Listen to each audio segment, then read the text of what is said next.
कहीं बड़े ज़बरदस्त बॉलर है, पाकिस्तान के लिए बड़ा नाम कमाया उन्होंने। तो यहीं से स्टार्ट करते हैं सारे क्रिकेटर्स हैं बड़े, मगर ऐसा कुछ नहीं, कमिटमेंट नहीं थी, इजी ले लिया क्या। ये जो लड़के बाहर बैठे थे ना, इनकी नीयतें ठीक नहीं थी, अब मैच हार गए मेरे सर। दिन गर्मी बड़ी लग रही थी, मैंने कहा यार शर्ट ऊपर कर लो। शर्ट ऊपर कर, तो मुकम्मल ऊपर करते। मैं फिर पाकिस्तान था नहीं। अब ये भी कहते थे कि नहा रहा था आप लोग, लेकिन इनका पता है ना मुझे, ये अज्यूम कर लेते कहाँ क्यों किसके साथ अकेले थे। मैंने खुद बाथरूम में नहा रहा था।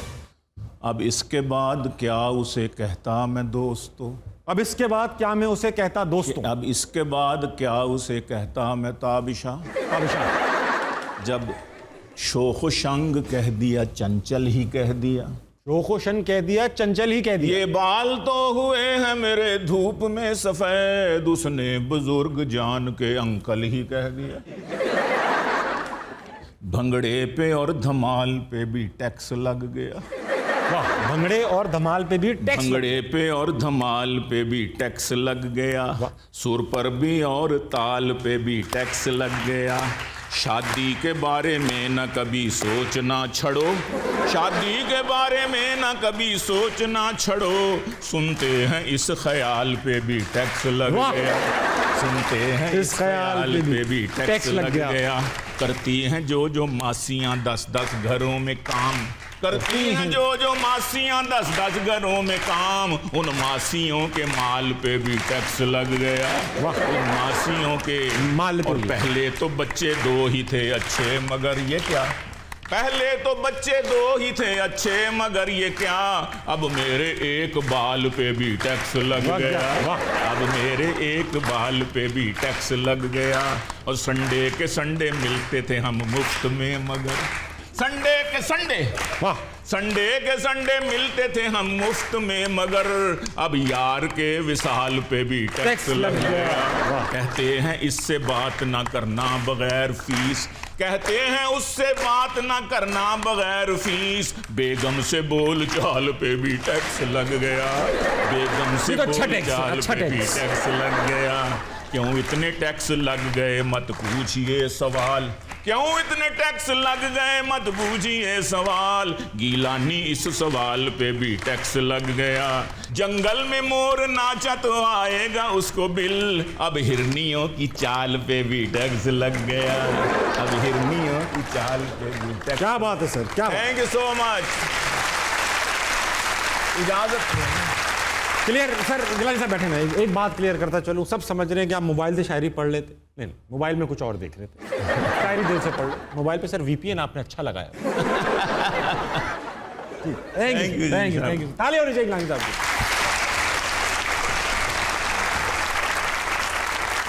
और दिनों सर आज जो हमारे साथ मौजूद है, आपको पता है हम लोग क्रिकेटर्स को कितना बुलाते हैं, क्योंकि आपको मैं क्रिकेट का दीवाना हूं।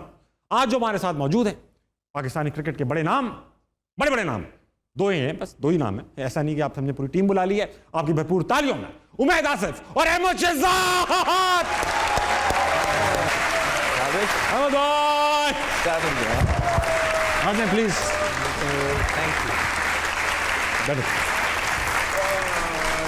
भाई वाह, कैसे हैं सर? वेल, बहुत दिनों बाद आज आप टीवी पे दिखाई दे रहे हैं, कहाँ थे, कहाँ छुप गए थे? नहीं ऐसे ही है, साल में एक आधी दफा आ जाना चाहिए इंसान को। तो अच्छा अहमद भाई, इससे पहले कि आप जवाबात अपने दिमाग में डाल लें, मैं शुरू में ही पूछ लूं कि आपका और वकार यूनुस का जो रोमांस है दुनिया भर में मशहूर हुआ, रोमियो एंड जूलियट के बाद विक्की और शेजी का विक्की और शेजी का रोमांस कहाँ से स्टार्ट हुआ? विक्की कहीं बड़े ज़बरदस्त बॉलर है, पाकिस्तान के लिए बड़ा नाम कमाया उन्होंने। ये तो यहीं से स्टार्ट करते हैं सारे क्रिकेटर्स हैं बड़े, मगर ऐसा कुछ नहीं, बस 1-2 स्टोरीज है उनकी, बड़ा मजा जिसमें मैंने बड़ा एंजॉय किया, जैसे कि तो मैं आपके साथ शेयर करता हूँ। हाँ।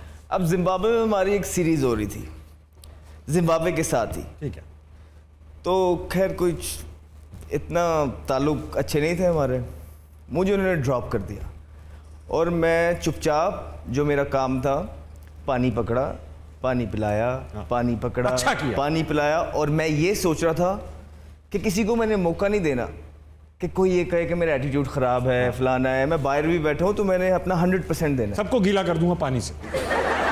बड़ा स्वाब कमाया मैंने उस मैच में। अब वो मैच हार गए, ठीक है, हार पानी गए, पिला दिया। अब वो पहली मीटिंग थी जिसमें कम से कम मैं ये सोच के बैठा हुआ था कि यार आज तो मुझे कोई कुछ नहीं कहेगा। तो पहली ही बात कोच ने की, विकी भाई ने, कहते हैं आपको पता है हम मैच क्यों आ रहे हैं? तब मैं गौर से सुन रहा था कि पता नहीं क्या कहेंगे, कि बैटिंग अच्छी नहीं हुई, बॉलिंग अच्छी नहीं हुई, कमिटमेंट नहीं थी, इजी ले लिया क्या। ये जो लड़के बाहर बैठे थे ना, इनकी नीयतें ठीक नहीं थी, हम मैच हार गए। मैंने सर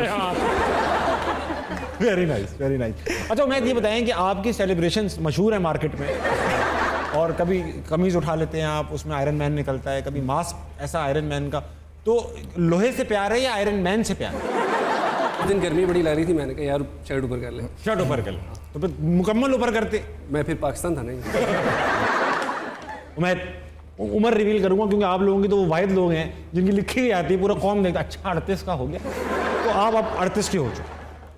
इंटरनेशनल क्रिकेट पे नज़र है या अब आप कहते हैं यार डोमेस्टिक ही खेलूंगा? वो नज़र होती है लेकिन एज का याद करके हट जाती है।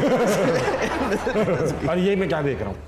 इसलिए मैं देखता ही नहीं अपनी एज। Just number. देखिए ये स्ट्रेंथ एंड कंडीशनिंग का दौर है, तो आप अपने आप को फिट रखें, आप मुकाबला कर सकते हैं अंडर 19 का, तो you should keep going, you know.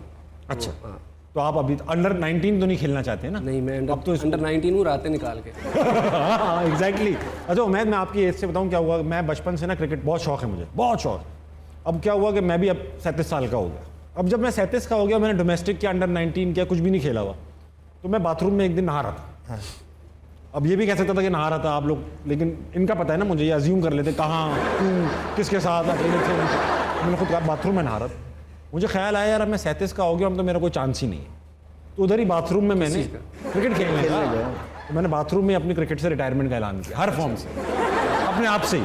सही किया। ठीक किया ना। मैं भी बड़ा अच्छा बॉलर हूँ डोमेस्टिक में, डोमेस्टिक यानी घर पे, घर बहुत अच्छी वन टिप खेलता हूँ।